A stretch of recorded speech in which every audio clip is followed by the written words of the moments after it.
Praise God. ദൈവത്തിൻ്റെ അതിപരിശുദ്ധമായ നാമത്തിന് നന്ദിയോടെ സ്തോത്രം. നമ്മൾ ഈ ദിവസങ്ങളിലെ പ്രാർത്ഥനയെക്കുറിച്ചെല്ലാം അനേക ക്ലാസ്സുകൾ ചിന്തിച്ചുകൊണ്ടിരിക്കുന്നു. ഞാനത് പറഞ്ഞായിരുന്നു, വലിയ സബ്ജക്റ്റാണ് പ്രയർ എന്ന് പറഞ്ഞത്. അത് നിങ്ങൾക്ക് അനുഗ്രഹമായെന്ന് അറിയാൻ കഴിഞ്ഞതിൽ വളരെ സന്തോഷം. നമുക്ക് മുന്നോട്ട് ഇന്നത്തെ ക്ലാസ് പോകാം. എന്തൊരു സംശയം ഉണ്ടെന്ന് പറഞ്ഞായിരുന്നല്ലോ. എൻ്റെ ചോദ്യം, നമ്മൾ സ്പിരിച്വൽ സൈഡ് ഓഫ് പ്രെയർ ഉണ്ട്, ലീഗൽ സൈഡ് ഓഫ് പ്രെയർ ഉണ്ടെന്ന് പറഞ്ഞു. ഈ സ്പിരിച്വൽ സൈഡ് ഓഫ് പ്രെയർ ഒന്ന് പഠിപ്പിക്കാമോ അതിനെക്കുറിച്ച്? തീർച്ചയായിട്ടും സ്പിരിച്വൽ സൈഡ് ഞാനത് ഏറ്റവും ലാസ്റ്റ് എടുക്കാമെന്ന് കരുതി വെച്ചിരുന്നതാണ്. എന്നാൽ എടുക്കാൻ നമ്മൾ ലീഗൽ സൈഡ് എന്ന് ഞാൻ പറയുമ്പോഴേക്കും ന്യായാധിപൻ്റെയും വിധവയുടെ ഉപമ നമ്മൾ പറഞ്ഞായിരുന്നു. അതൊരു ലീഗൽ സൈഡിനെ കാണിക്കുന്നത്, അല്ലെങ്കിൽ കോടതിയിലുള്ള ഒരു വിധവയ്ക്ക് അനീതിയുള്ള ന്യായാധിപൻ ന്യായം പാലിച്ചു കൊടുക്കുന്ന ഒരു ഉപമ. കർത്താവ് മടുത്തു പോകാതെ പ്രാർത്ഥിക്കണം എന്നുള്ള കഴിഞ്ഞ ക്ലാസ്സിൽ നമ്മൾ ചിന്തിച്ചായിരുന്നു. പിന്നെ പ്രാർത്ഥനയിലൂടെയാണ് ദൈവം നമുക്ക് വാഗ്ദത്തം ചെയ്തിട്ടുള്ള ദൈവത്തിൻ്റെ വാഗ്ദത്തങ്ങൾ, പ്രോമിസസ് നമ്മുടെ ജീവിതത്തിൽ വെളിപ്പെടുന്നത് വിശ്വാസത്താൽ പ്രാർത്ഥിക്കുമ്പോഴാണ്. പിന്നെ നമ്മൾ കഴിഞ്ഞ ക്ലാസ്സിൽ നമ്മൾ വേറെ ചിന്തിച്ചത് വിശ്വാസത്തോടു കൂടിയുള്ള പ്രാർത്ഥന അല്ലേ? വിശ്വാസത്തോടുള്ള പ്രാർത്ഥന, അവിശ്വാസത്തിൻ്റെ ഒരു കണിക പോലും ഇല്ലാതെ, വിത്തൗട്ട് 1% ഓഫ് അൺബിലീഫ്. അപ്പോൾ വിശ്വാസത്തോട് പ്രാർത്ഥിക്കുമ്പോൾ അത് സംഭവിക്കും. പലപ്പോഴും നമ്മൾ പ്രാർത്ഥനയുടെ മറുപടി നമുക്ക് കിട്ടാത്തത് നമുക്ക് അവിശ്വാസം ഉള്ളതുകൊണ്ടാണ്. അപ്പോൾ അവിശ്വാസം മാറിപ്പോകാൻ നമ്മൾ ഉപവസിക്കുകയും പ്രാർത്ഥിക്കുകയും ചെയ്യണം എന്നുള്ള ഒരു ഉപമ, അത് നമ്മൾ ചിന്തിച്ചായിരുന്നു. അനേകർക്ക് അത് അനുഗ്രഹമായെന്ന് കേട്ടു. എന്നാൽ പലർക്കും ഇപ്പോഴും ഒന്ന് സംശയമുണ്ട്. പലപ്പോഴും നമ്മൾ രോഗങ്ങൾക്ക് വേണ്ടി, നമ്മുടെ ആവശ്യങ്ങൾക്ക് വേണ്ടി ഉപവസിക്കുന്നത്, അതിനേക്കാൾ ഉപരിയായിട്ട് ദൈവവചനം നമ്മൾ ശ്രദ്ധിച്ച് പഠിക്കുമ്പോൾ ദൈവം നമ്മൾ വിശ്വാസത്തോടുകൂടി ദൈവത്തിൻ്റെ വാഗ്ദത്തങ്ങൾ ഏറ്റെടുക്കുമ്പോഴാണ് അത് നമ്മുടെ ജീവിതത്തിൽ വിടുതലായിട്ട് മാറുന്നത്. ഇല്ലെങ്കിൽ രോഗസൗഖ്യമായിട്ടോ നമ്മുടെ ഏതെങ്കിലും ആവശ്യങ്ങൾക്ക് വേണ്ടി നമ്മൾ ഉപവാസത്തോടെ പ്രാർത്ഥിക്കുമ്പോൾ, ദൈവവചനപ്രകാരം പ്രാർത്ഥിക്കുമ്പോൾ നടക്കുന്നത്. അപ്പോൾ സ്പിരിച്വൽ സൈഡ്, ഇല്ലെങ്കിൽ പ്രാർത്ഥനയുടെ ഒരു ആത്മിക വശം എന്ന് പറഞ്ഞു കഴിഞ്ഞാൽ, ഞാൻ ഇടയ്ക്കിടയ്ക്ക് 1-2 വാക്യങ്ങൾ കോട്ട് ചെയ്തായിരുന്നു. യോഹന്നാന്റെ സുവിശേഷത്തിലൊരു വാക്യം നമുക്ക് വായിക്കാം. ഞാൻ ആ പ്രാർത്ഥന പറഞ്ഞപ്പോൾ പലപ്പോഴായിട്ട് ആ വാക്യങ്ങൾ പറഞ്ഞു. യോഹന്നാന്റെ സുവിശേഷത്തിലെ 15-ാം അധ്യായത്തിൽ 7-ാം വാക്യം ഒന്ന് വായിച്ചാട്ടെ. യോഹന്നാന്റെ സുവിശേഷം 15-ാം അധ്യായത്തിന്റെ 7-ാം വാക്യം. If you abide in me and my words abide in you, you will ask what you desire, and it shall be done for you. നിങ്ങൾ എന്നിലും എൻ്റെ വചനം നിങ്ങളിലും വസിച്ചാൽ നിങ്ങൾ ഇച്ഛിക്കുന്നത് എന്തെങ്കിലും അപേക്ഷിക്കുവിൻ, അത് നിങ്ങൾക്ക് കിട്ടും. അല്ലേ? 1 യോഹന്നാൻ 5-ാം അധ്യായത്തിലും ഒരു വാക്യമുണ്ട്. ഞാൻ പലപ്പോഴും അതും കോട്ട് ചെയ്താണ് പ്രാർത്ഥനയോടുള്ള ബന്ധത്തിൽ. 1 യോഹന്നാൻ 5-ാം അധ്യായത്തിന്റെ 14-ാം വാക്യം. Now this is the confidence that we have in him, that if we ask anything according to his will, he hears us. അവിടെ തിരുവചനം പറയുന്നു, അവൻ്റെ ഇഷ്ടപ്രകാരം നാം എന്തെങ്കിലും അപേക്ഷിച്ചാൽ അവൻ നമ്മുടെ അപേക്ഷ കേൾക്കുന്നു എന്നുള്ളത് നമുക്ക് അവനോടുള്ള ധൈര്യമാകുന്നു. അപ്പോൾ ദൈവത്തിൻ്റെ വചനമാണ് ദൈവത്തിൻ്റെ ഇഷ്ടം. നമ്മുടെ ഹിതം, നമ്മളെക്കുറിച്ചുള്ള ദൈവത്തിൻ്റെ ഹിതം എല്ലാം ദൈവത്തിൻ്റെ വചനത്തിലുണ്ട്. വചനം നമ്മൾ ധ്യാനിക്കുമ്പോൾ, വായിക്കുമ്പോൾ, ആ വചനം നമ്മിലാകുമ്പോൾ, ആ വചനപ്രകാരം നമ്മൾ അപേക്ഷിക്കുമ്പോൾ അത് സാധിക്കും. ഇല്ലേ? ഇല്ലെങ്കിൽ അവൻ്റെ ഇഷ്ടപ്രകാരം നാം എന്തെങ്കിലും അപേക്ഷിച്ചാൽ അവൻ നമ്മുടെ അപേക്ഷ കേൾക്കുന്നു എന്നുള്ളത് നമുക്ക് അവനുള്ള ധൈര്യമാകുന്നു. We are confident, we have that confidence. അവൻ്റെ ഇഷ്ടപ്രകാരമാണ് ചോദിക്കുന്നത്. അപ്പോൾ എൻ്റെ ഒരു ചോദ്യം, അങ്ങനെയാണെങ്കിൽ നമ്മൾ അവൻ്റെ ഇഷ്ടപ്രകാരം ചോദിച്ചാൽ മതി, കാര്യങ്ങൾ നടക്കും. അല്ലേ? അപ്പോൾ അവൻ്റെ വചനപ്രകാരം ചോദിച്ചാൽ കാര്യങ്ങൾ നടക്കും. അങ്ങനെയല്ലേ വചനം പറയുന്നത്? അപ്പോൾ അതിൻ്റെ സ്പിരിച്വൽ സൈഡ് എന്ന് പറയുമ്പോഴേക്കും അത് ഒരു ബിഗ് സബ്ജക്റ്റാണ്. എന്നാൽ ഞാൻ ചുരുക്കി അതൊന്ന് പറയാൻ ശ്രമിക്കാം. പുതിയ നിയമത്തിൽ നമ്മളെ ദൈവത്തിൻ്റെ വചനം വിളിക്കുന്നത്, നമ്മൾ ദൈവത്തിൻ്റെ മന്ദിരം എന്നും ദൈവത്തിൻ്റെ ആത്മാവ് നിങ്ങളിൽ വസിക്കുന്നു എന്ന് അറിയുന്നില്ലയോ? അല്ലേ? അപ്പോൾ ഞാൻ എപ്പോഴും വചനം പഠിപ്പിക്കുമ്പോൾ പറയുന്ന പോലെ, ന്യൂ ടെസ്റ്റ്മെൻ്റ് നമ്മൾ നോക്കുമ്പോഴേക്കും 1/4 മാത്രമേ ഉള്ളൂ. 3/4 ഓൾഡ് ടെസ്റ്റ്മെൻ്റ് അല്ലേ? പുതിയ നിയമത്തിൽ അതിൻ്റെ അടിസ്ഥാനങ്ങൾ കിടക്കുന്നതെല്ലാം പഴയ നിയമത്തിലാണ് കിടക്കുന്നത്. അപ്പോൾ പുതിയ നിയമത്തിൽ ഒറ്റ വാക്യമുള്ളത്, നിങ്ങൾ ദൈവത്തിൻ്റെ മന്ദിരമെന്നും ദൈവത്തിൻ്റെ ആത്മാവ് നിങ്ങളിൽ വസിക്കുന്നെന്നും അറിയുന്നല്ലോ. We are the living temple of God. Okay? അപ്പോൾ ഈ ടെമ്പിൾ, ഇല്ലെങ്കിൽ ആലയം, പഠിക്കണമെന്നുണ്ടെങ്കിൽ നമ്മൾ പഴയ നിയമം പഠിക്കണം. പുറപ്പാട് പുസ്തകം 25-ാം അധ്യായത്തിൻ്റെ 8-ാം വാക്യം മുതൽ പുറപ്പാട് പുസ്തകം 40-ാം അധ്യായം 15 അധ്യായങ്ങൾ ആലയത്തെക്കുറിച്ചുള്ള പണിയാണ്. അപ്പോൾ ആലയത്തെക്കുറിച്ചുള്ള പണിയായിട്ട് നമ്മളത് പഠിക്കാതിരുന്നു കഴിഞ്ഞാൽ നമ്മളാണ് ആലയം. നമ്മളെക്കുറിച്ചുള്ള കാര്യങ്ങൾ അറിയണമെങ്കിൽ നമ്മളത് വിശദമായിട്ട് പഠിക്കണം. അതിനകത്ത് അനേക കാര്യങ്ങളുണ്ട് അല്ലേ. അപ്പോൾ പഴയ നിയമത്തിൻ്റെ ആലയത്തിൻ്റെ അല്ലെങ്കിൽ സമാഗമന കൂടാരത്തിൻ്റെ സ്ട്രക്ചർ നമ്മൾ നോക്കുമ്പോഴേക്കും ഇത് ചുരുക്കമായിട്ട് ഞാൻ പറയുകയാണ്, അതിനൊരു 3 തട്ടുകൾ നമുക്ക് കാണാൻ പറ്റും. പ്രാകാരം, വിശുദ്ധ സ്ഥലം, അതിവിശുദ്ധ സ്ഥലം. The outer court, the holy place and the holy of the holies. The 3 part അല്ലേ. അപ്പോൾ അവിടെ അനേക കാര്യങ്ങളുണ്ട്. സമാഗമനം കൂടാൻ ഡീറ്റെയിൽ ആയിട്ട് പഠിക്കുമെന്ന് നമുക്കറിയാം. എന്നാൽ നമ്മുടെ വിഷയം പ്രാർത്ഥന ആയതുകൊണ്ട് ഞാൻ അതിലേക്ക് മാത്രം പോവുക. അപ്പം നമ്മുടെ ശരീരം നമ്മൾ നോക്കുമ്പോഴും ഞാൻ ആദ്യകാലങ്ങളിൽ പഠിപ്പിച്ചിട്ടുണ്ട് 3 ഭാഗങ്ങളുണ്ട് അല്ലേ. ദേഹം, ദേഹി, ആത്മാവ്. ദൈവത്തിൻ്റെ സ്വരൂപത്തിലും സാദൃശ്യത്തിലും സൃഷ്ടിച്ച ഒരു ആത്മമനുഷ്യൻ, ദൈവത്തിൻ്റെ പ്രാണൻ ഊതിയ ഒരു ദേഹി, ദൈവത്തിൻ്റെ ശ്വാസം ഊതിയ ഒരു ദേഹി, മണ്ണിൽ നിന്നെടുത്ത ഒരു ദേഹം അല്ലേ. അപ്പോൾ പഴയ നിയമ ആലയത്തിൽ ദൈവം വസിക്കുന്നു അവരുടെ മധ്യേ. പുറപ്പാട് പുസ്തകം 25-ാം അധ്യായത്തിൻ്റെ 8-ാം വാക്യത്തിൽ കർത്താവ് പറയുന്നുണ്ട്, ഞാൻ നിങ്ങളുടെ മധ്യേ വസിക്കുവാൻ നിങ്ങൾ എനിക്കൊരു വിശുദ്ധ മന്ദിരം ഉണ്ടാക്കണം. എന്നിട്ട് അവർ ഉണ്ടാക്കിയ സമാഗമന കൂടാരത്തിൻ്റെ അതിവിശുദ്ധ സ്ഥലത്താണ് പരിശുദ്ധനായ ദൈവം വസിച്ചിരുന്നത്, അല്ലെങ്കിൽ ദൈവത്തിൻ്റെ തേജസ് ഇറങ്ങുന്നത്. പുതിയ നിയമത്തിൽ നമ്മൾ മന്ദിരം നമ്മുടെ അകത്താണ്. ഒരുവൻ കർത്താവ് യേശുക്രിസ്തുവിനെ കർത്താവ് രക്ഷിതാവുമായിട്ട് ഏറ്റെടുത്ത് കഴിയുമ്പോഴേക്കും ദൈവം വസിക്കുന്നത് നമ്മുടെ ആത്മാവില. മഹത്വത്തിൻ്റെ പ്രത്യാശ ക്രിസ്തു നിങ്ങളിൽ വസിക്കുന്നു എന്ന് പറയുന്നു. അപ്പോൾ നമ്മൾ ആലയം നമ്മളൊന്ന് ശരിക്കും പഠിക്കുമ്പോഴേ നമുക്ക് പല കാര്യങ്ങളും മനസ്സിലാവും. ഇപ്പം നമ്മൾ പ്രാർത്ഥനയോടുള്ള ബന്ധത്തിൽ നമ്മൾ ചിന്തിക്കുമ്പോഴേക്കും അപ്പോൾ നമ്മുടെ ഈ പുറമേയുള്ള ശരീരം ആണ് പ്രാകാരം എന്ന് പറയുന്നത്, ഔട്ടർ കോർട്ട്. പഴയ നിയമത്തിൽ സഭാഗമനോട് അടുത്തുള്ള പ്രാകാരമുള്ളതുപോലെ നമ്മുടെ പ്രാകാരമാണ് ഈ ദേഹം. ഓക്കെ, നമ്മുടെ വിശുദ്ധ സ്ഥലമാണ്, സമാഗമന കൂടാരത്തിലുള്ള വിശുദ്ധ സ്ഥലമാണ് നമ്മുടെ സോളിശ്രലം. ഓക്കെ, അതിവിശുദ്ധ സ്ഥലമാണ് നമ്മുടെ ആത്മാവ്. Okay, spirit. അപ്പോൾ പഴയ നിയമത്തിൽ നമ്മളത് സമാഗമന കൂടാരം പഠിക്കുമ്പോഴേക്കും ഈ 3 സ്ഥലങ്ങളിലും പല ഉപകരണങ്ങളെല്ലാം ഉണ്ട്. പ്രാർത്ഥനയിലേക്ക് പെട്ടെന്ന് വരാൻ വേണ്ടി ഞാൻ ഓടിച്ചതെന്ന് പറയാം. പഴയ നിയമത്തിൽ നമ്മൾ നോക്കുമ്പോഴേക്കും പ്രാകാരത്തിലാണ് യാഗം നടക്കുന്നത്. അവിടെ ഹോമയാഗപടമുണ്ട്, ഒരു താമര തൊട്ടിയുണ്ട്. അത് നമ്മൾ ഇതിൻ്റെ ഒരു പിക്ചർ ഞാനൊരു ദിവസം കാണിച്ചു തരാം. ഈ സമാഗമന കൂടാരം എന്ന് പറഞ്ഞാൽ ഇതിൻ്റെ പ്രാകാരം ഓപ്പണാണ്, അവിടെ സൺലൈറ്റ് ഉണ്ട്. ഈ ഹോളി പ്ലേസും ഹോളി ഓഫ് ദ ഹോളീസും ഇല്ലെങ്കിൽ വിശുദ്ധ സ്ഥലവും അതിവിശുദ്ധ സ്ഥലവും കവേർഡാണ്, അവിടെ സൂര്യൻ്റെ പ്രകാശം ഒന്നുമില്ല. അപ്പോൾ പ്രാകാരത്തിലുള്ള 2 ഉപകരണങ്ങളാണ് യാഗപീഠവും ഹോമയാഗപീഠവും താമരത്തൊട്ടി. ഓക്കെ, അപ്പോൾ അവിടെയാണ് യാഗം നടക്കുന്നത്. ആളുകൾ പാപത്തിൻ്റെ പരിഹാരത്തിനായിട്ട് ആടുകളിനെയും അവനെയും കാളനെയും എല്ലാം കൊണ്ടുവന്നിട്ട് പുരോഹിതന്മാർ യാഗം അർപ്പിക്കുന്നത് അവിടെയാണ്. പുതിയ നിയമം നമ്മൾ പഠിക്കുമ്പോഴും നമ്മുടെ യാഗമെല്ലാം ഈ ശരീരത്തിലാണ്. ഓക്കെ, നിങ്ങൾ ജീവനുള്ള യാഗമായി നിങ്ങളുടെ ശരീരങ്ങളെ ജീവനും വിശുദ്ധിയുള്ള യാഗമായി ദൈവത്തിന് സമർപ്പിക്കുവിൻ. അപ്പം അതിലേക്ക് ഡീറ്റെയിലേക്ക് ഞാൻ പോകുന്നില്ല. പ്രാർത്ഥന പഠിക്കാൻ വേണ്ടി നമ്മൾ വിശുദ്ധ സ്ഥലത്തുള്ള ഉപകരണങ്ങൾ ഒന്ന് നമ്മൾ ചിന്തിച്ചാൽ there are 3 elements in the holy place. 3 ഉപകരണങ്ങൾ വിശുദ്ധ സ്ഥലത്തുണ്ട്. അതൊന്ന് കാഴ്ചയപ്പത്തിൻ്റെ മേശ എന്ന് പറയും, ഒന്ന് നിലവിളക്ക് എന്ന് പറയും, 3ാമത്തെ ഉപകരണമാണ് ധൂപപീഠം.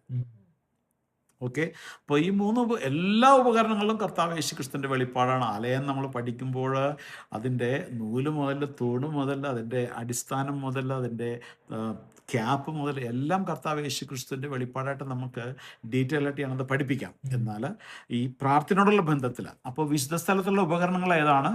3 ഉപകരണങ്ങൾ. കാഴ്ചയപ്പത്തിൻ്റെ മേശ, അവിടെ പുരോഹിതൻ ദിനംതോറും കാഴ്ചയപ്പം മാറ്റിവെക്കണം, ഡെയിലി കാഴ്ചയപ്പം മാറ്റിവെക്കണം. പിന്നെ അടുത്ത ഉപകരണമാണ് നിലവിളക്ക്, ലാംപ് സ്റ്റാൻഡ് എന്ന് പറയും. 7 ശിഖരങ്ങളുള്ള ലാംപ് സ്റ്റാൻഡ്. അപ്പം ഞാൻ ആദ്യം പറഞ്ഞായിരുന്നു പ്രാകാരം ഔട്ടർ കോട്ട്, നമ്മുടെ ശരീരം ഈ ലോകത്തിൽ എക്സ്പോസ്ഡാണ്, സൺലൈറ്റിൽ എക്സ്പോസ്ഡാണ്. നമ്മുടെ അകത്ത് അല്ലെങ്കിൽ പ്രാണൻ, നമ്മുടെ സോൾശലം, അവിടെ സൺലൈറ്റ് ഇല്ല. അതുപോലെ തന്നെ നമ്മുടെ ഈ സമാഗമന കൂടാരത്തിൽ വിശുദ്ധ സ്ഥലത്ത് സൺലൈറ്റ് ഇല്ല അല്ലേ. അപ്പോൾ അവിടെ 3 ഉപകരണങ്ങളുണ്ട്. അതിനകത്ത് ഒരു ഉപകരണമാണ് ഈ നിലവിളക്ക്. അപ്പോൾ നിലവിളക്കിൻ്റെ വെളിച്ചം മാത്രമേ വിശുദ്ധ സ്ഥലത്തുള്ളൂ.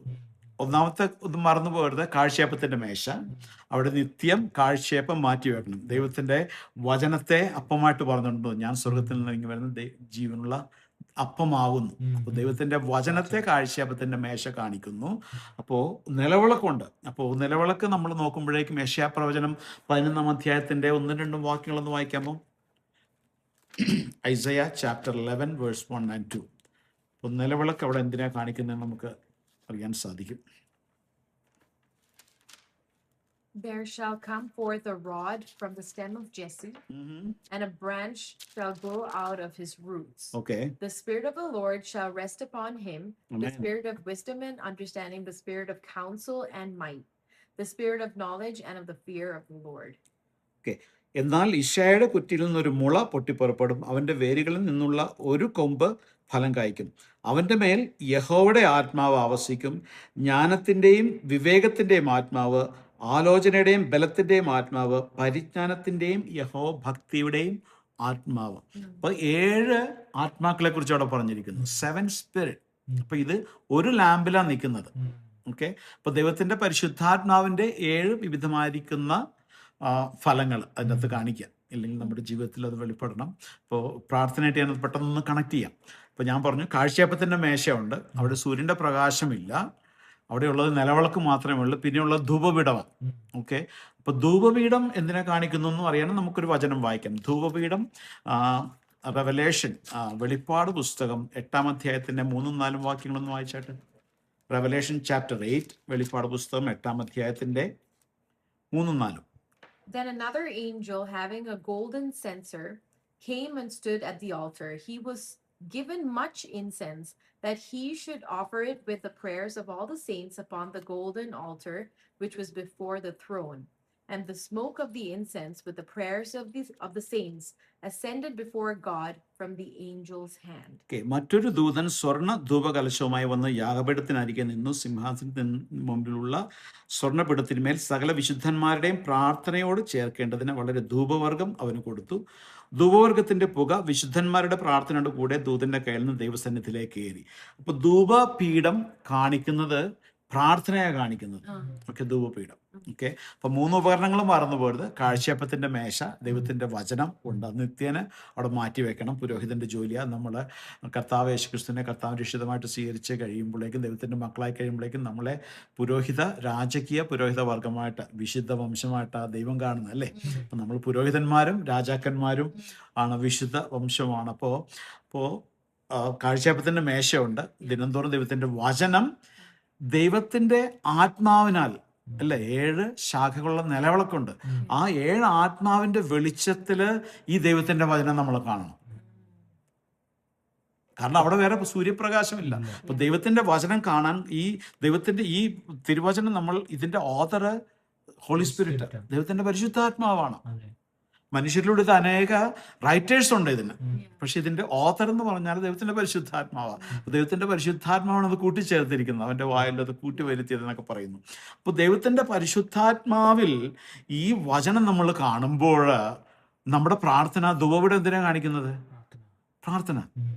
നമ്മുടെ പ്രാർത്ഥന ദൈവത്തിൻ്റെ വചനപ്രകാരമായിരിക്കും, in alignment with the word of God. കാരണം ഹോളി സ്പിരിറ്റാണ് നമുക്ക് ഈ വചനം കാണിച്ചു തരുന്നത്. അവിടെ സൂര്യൻ്റെ പ്രകാശമില്ല, അപ്പോൾ 7 ശാഖകളില്ല. ദൈവത്തിൻ്റെ ആത്മാവിൻ്റെ വെളിച്ചത്തിൽ, യഹോവയുടെ ആത്മാവ്, ബലത്തിൻ്റെ ആത്മാവ്, പരിജ്ഞാനത്തിൻ്റെ ആത്മാവ്, യഹോവ ഭക്തിയുടെ ആത്മാവ്, വിവേകത്തിൻ്റെ ആത്മാവ്, ഈ ആത്മാവിൽ നമ്മൾ ഈ ദൈവത്തിൻ്റെ വചനം നമ്മൾ കണ്ടിട്ട് അതനുസരിച്ച് പ്രാർത്ഥിക്കുമ്പോൾ അത് ദൈവസന്നിധിയിലേക്ക് കയറുക.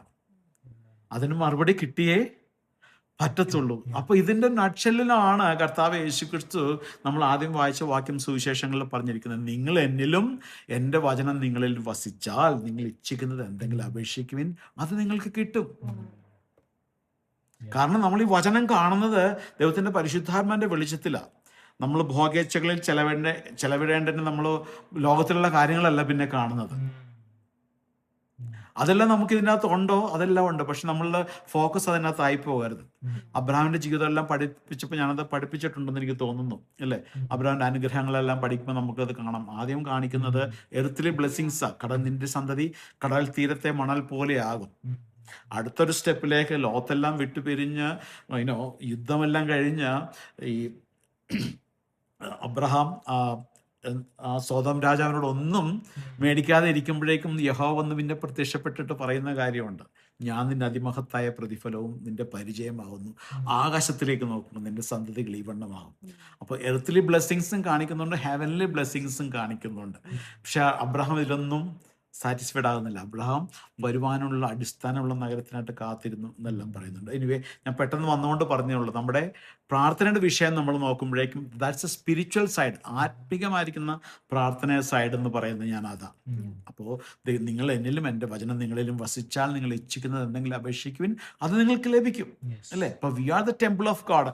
നമ്മളാ ദൈവത്തിൻ്റെ മന്ദിരം. അപ്പോൾ ദൈവത്തിൻ്റെ മന്ദിരത്തിലെ പുറത്തുള്ള ഉപകരണങ്ങൾ നമ്മൾ റഫായിട്ട് പറഞ്ഞു. ഹോമയാഗപടമുണ്ട്, താമ്രത്തൊട്ടിയുണ്ട്, കഴുകലിന് വേണ്ടി, ദിനംതോറുള്ള കഴുകലിന് വേണ്ടി. എന്നാൽ അകത്ത് വരുമ്പോഴേക്കും, നമ്മുടെ സോളിശലത്തിൽ വരുമ്പോഴേക്കും അവിടെ 3 ഉപകരണങ്ങൾ, അല്ലേ? കാഴ്ചയപ്പത്തിൻ്റെ മേശ. അവിടെ ദിനംതോറും ഈ കാഴ്ചയപ്പത്തിൻ്റെ മേശ നമ്മൾ മാറ്റിവെക്കണം. നമ്മൾ ഞായറാഴ്ച ഒരു പ്രസംഗം കേട്ടതുകൊണ്ട് നമ്മുടെ ആത്മീയ ജീവിതം വളരത്തില്ല. അത് മന്നയുടെ പ്രിൻസിപ്പിൾ, കാടയുടെ പ്രിൻസിപ്പിളും പഠിപ്പിക്കുമ്പോൾ ഞാനത് പഠിപ്പിക്കാം. മന്നയുടെ പ്രിൻസിപ്പിൾ ദാറ്റ്സ് അവരവർ പെറുക്കണം. അപ്പോൾ ഈ കാഴ്ചയപ്പത്തിൻ്റെ മേശ നമ്മൾ അന്നുള്ള പെറുക്കിയിട്ട് ഈ ദൈവത്തിൻ്റെ പരിശുദ്ധാത്മാവിൻ്റെ വെളിച്ചത്തിൽ ഈ ദൈവത്തിൻ്റെ വചനം നമ്മൾ കാണണം. അപ്പം അതിനുശേഷമാണ് ധൂപപീഠം വരുന്നത്. ധൂപപീഠം അതിവിശുദ്ധ സ്ഥലത്തിനോട് ചേർന്നിരിക്കുന്ന ഉപകരണം. അതാ പ്രാർത്ഥനയെ കാണിക്കുന്നത്. അപ്പോൾ നമ്മുടെ പ്രാർത്ഥന ഏത് വിധമായിരിക്കും? ദൈവത്തിൻ്റെ വചനപ്രകാരമേ വരത്തുള്ളൂ. കാരണം ദൈവത്തിൻ്റെ ഹോളി സ്പിരിറ്റാണ് ഈ വചനങ്ങൾ നമുക്ക് കാണിച്ചു തരുന്നത്. അവിടെ വേറെ പുറമേയുള്ള വെളിച്ചമില്ല. എന്ന് പറഞ്ഞു കഴിഞ്ഞാൽ ഇരുട്ടിനേക്കാൾ ഉപരിയായിട്ട് ദൈവത്തിൻ്റെ പരിശുദ്ധാത്മ ഇത് എങ്ങനെ എഴുതിയോ അതനുസരിച്ച് ഈ വചനം വെളിപ്പെടും. മനസ്സിലായില്ലേ? അപ്പോൾ that's how we pray according to the word of God. അപ്പോൾ ദൈവത്തിൻ്റെ പരിശുദ്ധാത്മാവിനോട് നമ്മൾ പ്രാർത്ഥിക്കുന്നതിന് മുമ്പും വചനം വായിക്കുന്നതിന് മുമ്പും പ്രാർത്ഥിക്കേണ്ട ഒരു കാര്യം, കർത്താവെ തിരുവെഴുത്തുകളെ തിരിച്ചറിയേണ്ടതിന് ശിഷ്യന്മാരുടെ ബുദ്ധി യേശു തുറന്നു കൊടുത്തു. അതുപോലെ എൻ്റെ ബുദ്ധിയെ തുറന്നു തരണം.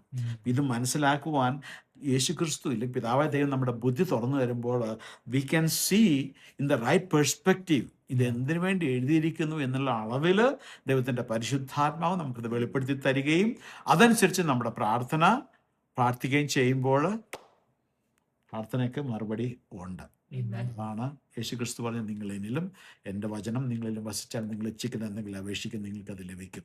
അവൻ്റെ ഇഷ്ടപ്രകാരം നാം എന്തെങ്കിലും അപേക്ഷിച്ചാൽ അവൻ നമ്മുടെ അപേക്ഷ കേൾക്കുന്നു എന്നുള്ളത് നമുക്ക് അവനുള്ള ധൈര്യമാവുന്നു. Then we are so confident when you come in front of in the thrown.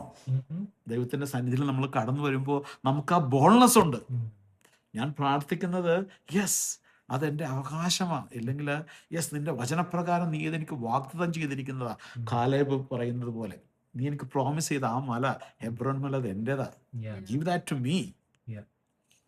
അത് അവകാശമാക്കാൻ ചോദിക്കുന്ന കാലേബ് മാത്രമേ ഉള്ളൂ, അല്ലേ? അത് വേറെ വിഷയമാണ്. അതാണ് pray according to the word of God. Pray according to the word of God. അപ്പോൾ അതനുസരിച്ച് നമ്മൾ ചെയ്താൽ അതിന് പ്രാർത്ഥനയ്ക്ക് മറുപടിയുണ്ട്. അപ്പോൾ അതാണ് the spiritual side of the prayer എന്ന് ഞാൻ ഉദ്ദേശിക്കുന്നത്.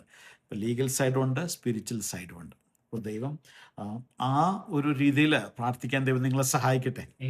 Amen. Thank you. Amen. It's going to be a blessing. Yes. I'm for sure. Thank you. Praise God. ദൈവം സഹായിക്കട്ടെ.